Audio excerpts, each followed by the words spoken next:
হঠাৎ করে রাস্তার মাঝখানে যে বাইকের তেল শেষ হয়ে যাবে এটা আমি আসলে বুঝতে পারিনি। কারণ বাজার সিগন্যালের আগেই আমার বাইকের তেল শেষ হয়ে যায়। এখান থেকে পাম্প মিনিমাম 1 কিলোমিটার। আর যে পরিমাণ জ্যাম, এর ভিতর বাইক ঠেলতে ঠেলতে আমার 12টা বেজে যাবে নিশ্চয়ই, আপনারা বুঝতে পারছেন। সুপার হিরোর মতো আমার বন্ধু চলে আসছে তেল দেওয়ার জন্যে। তাকে আসলে ফোন করে তেল নেওয়ার জন্য আনা হয়েছে। দেখেন তার ভাবটা, মুখটা সে কেমন করতেছে। আসলে তেল দিতে সবারই মায়া লাগে। তারপরেও আমার বন্ধু যথেষ্ট ভালো, সে এখন তার বাইক থেকে লাইনটা খুলে বোতলে তেল ভরে দিবে। আমি ভাবছি সে ভরাবে তেল দিয়ে, কিন্তু আসলে 12 লাগবে না, একবারে 2 লিটার দেবো। এই বুঝলাম না ভাই, মানে এই কম দেখছি আমরা ওটা যে চালু হবে, গাড়ি ঠেলাতে চালু করছি একবার,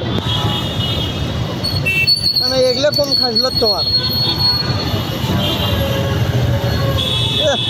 তেলের নয় অভাব নাটক করেছে জানা। এই দেখো আরো স্পিডে পড়বি, আরো স্পিডে পড়বে ওই ফুটোই হোক না।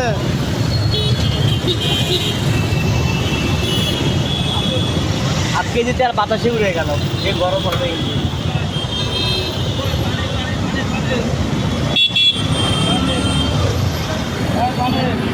অনেক তেল দিয়েছি, তুমি এতগুলো তেল না না, আসলে ভরছে বোতল,